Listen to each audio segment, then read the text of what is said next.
പുതിയൊരു വീഡിയോയിലേക്ക് എല്ലാവർക്കും സ്വാഗതം. ഇന്നത്തെ വീഡിയോയിൽ ചൈൽഡ് ഡെവലപ്മെൻറ്റ് ആൻഡ് പെഡഗോഗി ഈ വിഷയത്തെക്കുറിച്ചാണ് ഞാൻ ഉൾപ്പെടുത്തിയിരിക്കുന്നത്. അതിൻ്റെ കുറച്ച് ക്വസ്റ്റ്യൻസാണ്, ഇമ്പോർട്ടൻ്റായ ക്വസ്റ്റ്യൻസാണ്. അപ്പോൾ നമുക്ക് വേഗം തന്നെ വീഡിയോയിലേക്ക് കടക്കാം. എനിക്ക് വിദ്യാഭ്യാസത്തെ മനഃശാസ്ത്രവൽക്കരിക്കേണ്ടതുണ്ട്. I want to psychologise education. ഇത് ആരുടെ വാക്യമാണ്? എനിക്ക് വിദ്യാഭ്യാസത്തെ മനഃശാസ്ത്രവൽക്കരിക്കേണ്ടതുണ്ട്. ഇത് ആരുടെ വാക്യമാണ്? ആൻസർ ഓപ്ഷൻ ഡി ആണ്, പെസ്റ്റലോസി.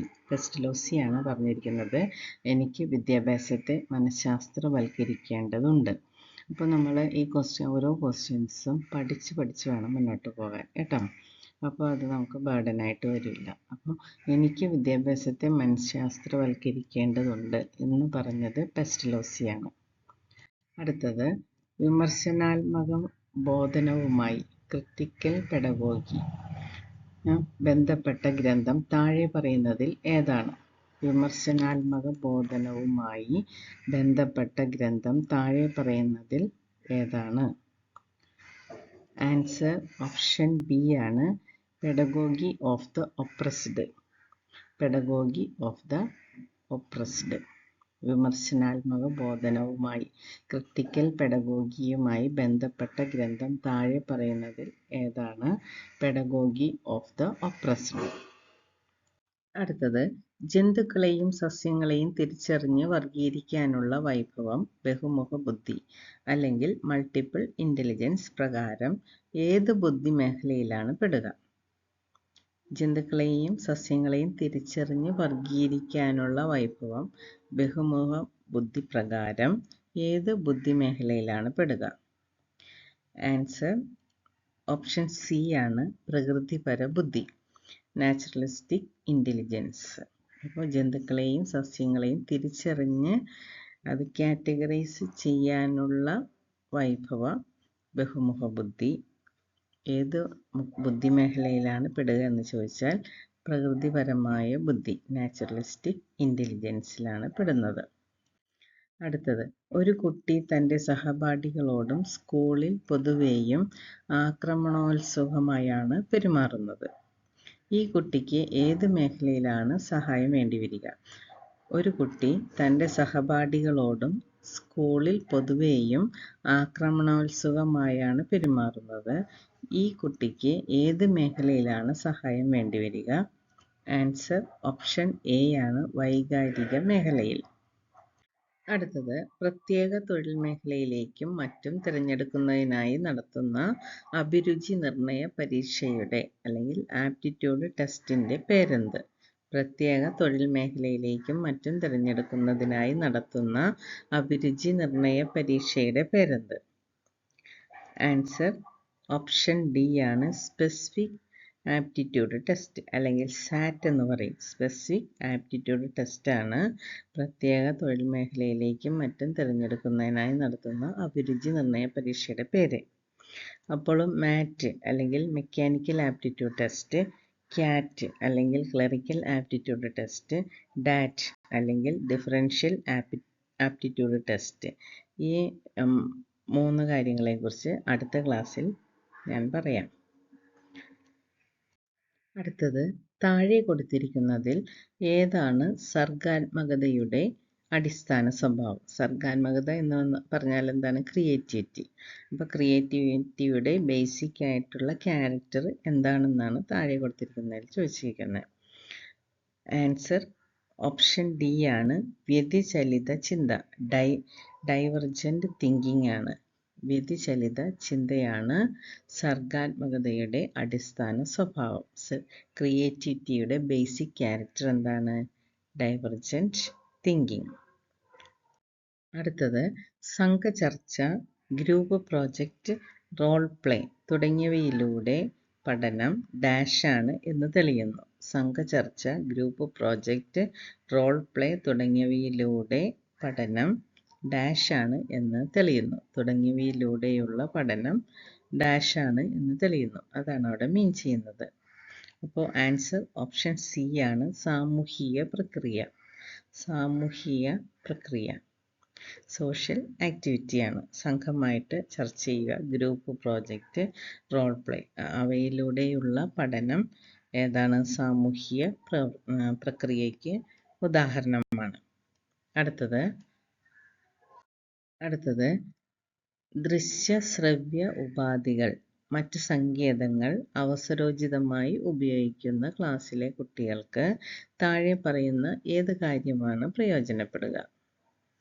ആൻസർ ഓപ്ഷൻ സി ആണ്. ബഹു ഇന്ദ്രിയ സാധ്യതകൾ ലഭിക്കുന്നു. അപ്പോൾ ദൃശ്യ ശ്രവ്യ ഉപാധികൾ മറ്റ് കാര്യങ്ങൾ അവസരോചിതമായി ഉപയോഗിക്കുന്ന ക്ലാസ്സിലെ കുട്ടികൾക്ക് ബഹു ഇന്ദ്രിയ സാധ്യതകളാണ് ലഭിക്കുന്നത്. അടുത്തത് ചിന്താ പ്രക്രിയ ആത്യന്തികമായി ഒരു ഡാഷ് ആണ്. ചിന്താ പ്രക്രിയ ആത്യന്തികമായി ഒരു ഡാഷ് ആണ്. ഏതാണ്? ആൻസർ ഓപ്ഷൻ ബി ആണ്. വൈജ്ഞാനിക പ്രവർത്തനം, കൊഗ്നിറ്റീവ് ആക്ടിവിറ്റിയാണ് ചിന്താ പ്രക്രിയ. അടുത്തത് സഹകരണാത്മക സഹവർത്തിത പഠനം എന്ന ആശയം അവതരിപ്പിച്ചത് ഡാഷാണ്. സഹകരണാത്മക സഹവർത്തിത പഠനം എന്ന ആശയം അവതരിപ്പിച്ചത് വൈഗോട്സ്കിയാണ്. സഹകരണാത്മക സഹവർത്തിത പഠനം എന്ന ആശയം അവതരിപ്പിച്ചത് വൈഗോട്സ്കിയാണ്. താഴെ പറയുന്നതിൽ ഏതാണ് കൂടുതൽ പ്രബലമായ പാരമ്പര്യ ഘടകമായി പ്രകടമാകുന്നത്? താഴെ പറയുന്നതിൽ ഏതാണ് കൂടുതൽ പ്രബലമായ പാരമ്പര്യ ഘടകമായി പ്രകടമാകുന്നത്? ഏതാണ്? സി ആണ്. കണ്ണുകളുടെ നിറമാണ് കൂടുതലും പ്രബലമായിട്ട് പാരമ്പര്യ ഘടകമായിട്ട് താഴെ തന്നിരിക്കുന്നതിൽ പ്രകടമാകുന്നത്. പഠനത്തിലെ പ്രശ്നങ്ങളുടെ കാരണം കണ്ടെത്താൻ നടത്തുന്ന പരിശോധനയാണ് ഏത്? താഴെ തന്നിരിക്കുന്നതിൽ ഏതാണെന്ന് നോക്കാം. പഠനത്തിലെ പ്രശ്നങ്ങളുടെ കാരണം കണ്ടെത്താൻ നടത്തുന്ന പരിശോധനയാണ് നിദാന ശോധകം. ഏതാണ്? ഓപ്ഷൻ എ ആണ്. നിദാന ശോധകം അല്ലെങ്കിൽ ഡയഗ്നോസ്റ്റിക് ടെസ്റ്റ്. ഡയഗ്നോസിസ് ചെയ്യുക എന്ന് പറഞ്ഞാൽ നമ്മൾ കണ്ടെത്താൻ വേണ്ടിയിട്ടല്ലേ, എന്താണ് അസുഖം എന്ന് കണ്ടെത്താനായിട്ട്. അതുപോലെ പഠനത്തിലെ പ്രശ്നങ്ങളുടെ കാരണം കണ്ടെത്താൻ നടത്തുന്ന പരിശോധനയാണ് അല്ലെങ്കിൽ ടെസ്റ്റിനെയാണ് ഡയഗ്നോസ്റ്റിക് ടെസ്റ്റ് അല്ലെങ്കിൽ നിദാന ശോധകം എന്ന് പറയുന്നത്. അടുത്തത് ഇമോഷണൽ ഇൻ്റലിജൻസ് എന്ന ഗ്രന്ഥം എഴുതിയത് ആരാണ്? ഇമോഷണൽ ഇൻ്റലിജൻസ് എന്ന ഗ്രന്ഥം എഴുതിയത് ഓപ്ഷൻ സി ആണ്. ഡാനിയൽ ഗോൾമാൻ ആണ് ഇമോഷണൽ ഇൻ്റലിജൻസ് എന്ന ഗ്രന്ഥം എഴുതിയത്. Emotional intelligence, Daniel Goleman.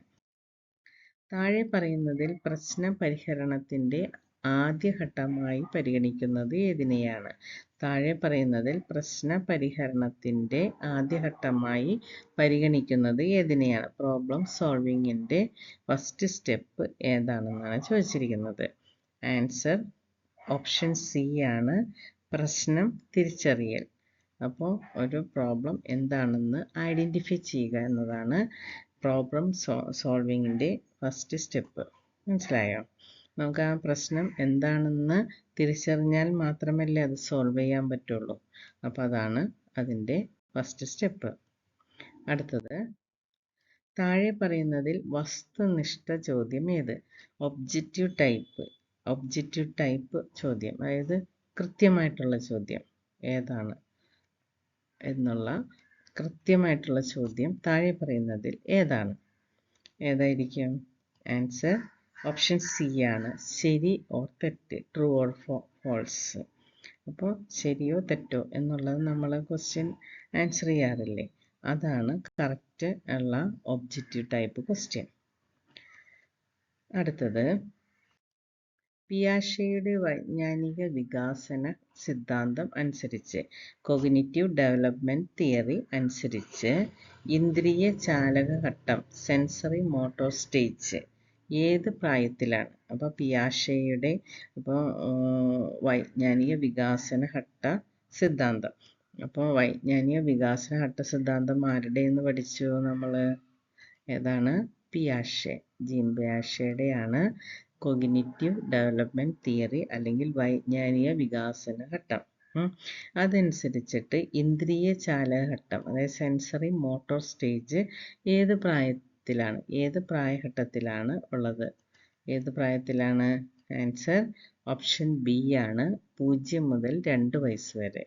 അപ്പോൾ 0 മുതൽ 2 വയസ്സ് വരെയാണ് എന്ത്? Sensory motor stage. അടുത്തത് പ്രതിരൂപാത്മക ഘട്ടം അല്ലെങ്കിൽ സിംബോളിക് സ്റ്റേജ്. പ്രതിരൂപാത്മക ഘട്ടം അല്ലെങ്കിൽ സിംബോളിക് സ്റ്റേജ് ഏതുമായി ബന്ധപ്പെട്ടതാണ്? ഏതുമായിട്ടാണ്? ആൻസർ ഓപ്ഷൻ എ ആണ്, ആയാർജന ഘട്ടങ്ങൾ അല്ലെങ്കിൽ കൺസെപ്റ്റ് അറ്റൈൻമെൻറ്റ് എന്ന് പറയും. ആയാർജന ഘട്ടത്തിൽ പെട്ടതാണ് പ്രതിരൂപാത്മക ഘട്ടം. കൺസെപ്റ്റ് ചെയ്യുക, സിംബോളിക് ആയിട്ടുള്ള സ്റ്റേജാണത്. അടുത്തത് ചിരസ്മരണ അല്ലെങ്കിൽ ലോങ് ടേം മെമ്മറിയുടെ വിഭാഗമായി കണക്കാക്കാത്തത് താഴെ പറയുന്നതിൽ ഏതാണ്?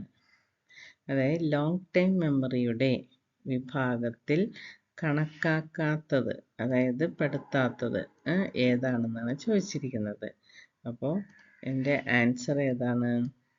ബി ആണ്, സെൻസറി മെമ്മറി. സെൻസറി മെമ്മറിയാണ് ലോങ് ടൈം മെമ്മറിയുടെ വിഭാഗത്തിൽ കണക്കാക്കാത്തത്. പെട്ടെന്ന് നമുക്ക് സെൻസ് അനുസരിച്ചിട്ടുള്ള മെമ്മറി, അതാണ് സെൻസറി മെമ്മറി. അടുത്തത് കോൺക്രീറ്റ് ഇൻ്റലിജൻസ് എന്ന ആശയം അവതരിപ്പിച്ചത് ആരാണ്? കോൺക്രീറ്റ് ഇൻ്റലിജൻസ് എന്ന് പറഞ്ഞാൽ ആരാണ് അത് അവതരിപ്പിച്ചത്?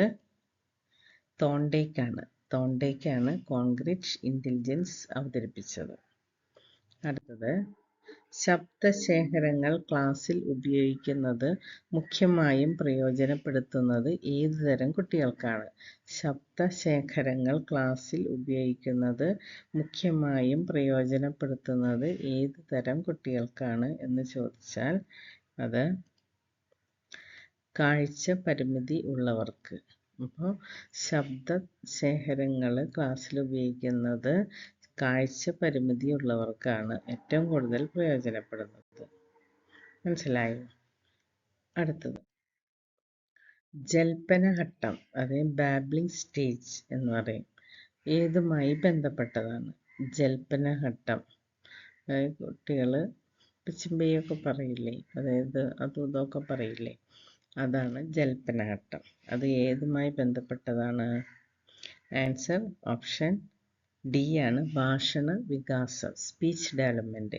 അവർ സംസാരിക്കാൻ തുടങ്ങുന്നതിന് മുമ്പ് അവർ അതും ശബ്ദങ്ങളൊക്കെ പറയും. അപ്പോൾ അതിനെയാണ് ജൽപ്പനഘട്ടം അല്ലെങ്കിൽ ബാബ്ലിംഗ് സ്റ്റേജ് എന്ന് പറയുന്നത്. അത് ഏതുമായി ബന്ധപ്പെട്ടതാണ് എന്ന് ചോദിച്ചാൽ ഭാഷണ വികാസം അല്ലെങ്കിൽ സ്പീച്ച് ഡെവലപ്മെൻ്റ് ആണ്.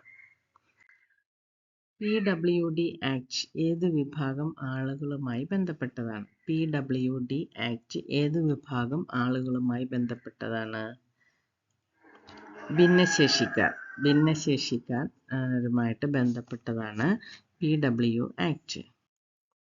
മൗഖിക ഘട്ടം അല്ലെങ്കിൽ ഓറൽ സ്റ്റേജ് ഒരു ശിശുവികാസ ഘട്ടമാണ്. ആരാണ് ഈ സിദ്ധാന്തം അവതരിപ്പിച്ചത്? മൗഖിക ഘട്ടം അല്ലെങ്കിൽ ഓറൽ സ്റ്റേജ് ഒരു ശിശുവികാസ ഘട്ടമാണ്, കുട്ടികളുടെ വികാസ ഘട്ടമാണ്. ഈ സിദ്ധാന്തം അവതരിപ്പിച്ചത് ആരാണ്? സിഗ്മണ്ട് ഫ്രോയിഡ് ആണ്.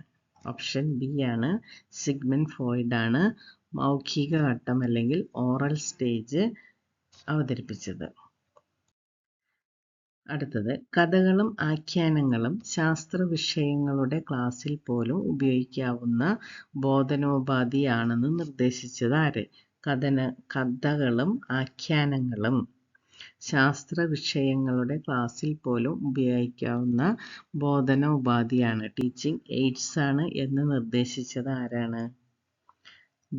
ബ്രൂണറാണ്. ഓപ്ഷൻ ബി ആണ്, ബ്രൂണറാണ് കഥകളും ആഖ്യാനങ്ങളും ശാസ്ത്ര വിഷയങ്ങളുടെ സയൻസ് ക്ലാസ്സിൽ ഉപയോഗിക്കാവുന്ന ഒരു ടീച്ചിങ് എയ്ഡാണ് എന്ന് നിർദ്ദേശിച്ചത് ബ്രൂണറാണ്. ലാസ്റ്റ് ക്വസ്റ്റ്യൻ ആണ്, ഒരു വ്യക്തിയുടെ സവിശേഷ വ്യവഹാരത്തെക്കുറിച്ച് നടത്തുന്ന പഠനം ഏതു പേരിലാണ് അറിയപ്പെടുന്നത്? ഒരു വ്യക്തിയുടെ സവിശേഷ വ്യവഹാരത്തെക്കുറിച്ച് നടത്തുന്ന പഠനം ഏതാണ്? വ്യക്തിപഠനം അല്ലെങ്കിൽ കേസ് സ്റ്റഡി. അപ്പോൾ ഒരു വ്യക്തിയുടെ പ്രത്യേകമായ ക്യാരക്ടറിനെ കുറിച്ച് നടത്തുന്ന പഠനമാണ് കേസ് സ്റ്റഡി എന്ന് പറയുന്നത്. അപ്പോൾ ഈ 25 ക്വസ്റ്റ്യനോട് കൂടി ഇന്നത്തെ ക്ലാസ് അവസാനിച്ചു. ഇനിയും ഇത് കണ്ടിന്യൂ ചെയ്തു പോകും. വളരെ ഇമ്പോർട്ടൻ്റായ ക്വസ്റ്റ്യൻസുകളാണ് എൻ്റെ ക്ലാസ്സിൽ ഉൾപ്പെടുത്തിയിരിക്കുന്നത്. അതുകൊണ്ട് ഇത് മിസ് ചെയ്യാതെ തുടർന്ന് കാണുക. സബ്സ്ക്രൈബ് ചെയ്യാത്തവർ സബ്സ്ക്രൈബ് ചെയ്യുക. നോട്ടിഫിക്കേഷൻ വരാൻ വേണ്ടി ബെൽ ബട്ടൺ ക്ലിക്ക് ചെയ്യുക, ലൈക്ക് ചെയ്യുക, ഷെയർ ചെയ്യുക. Thank you for watching.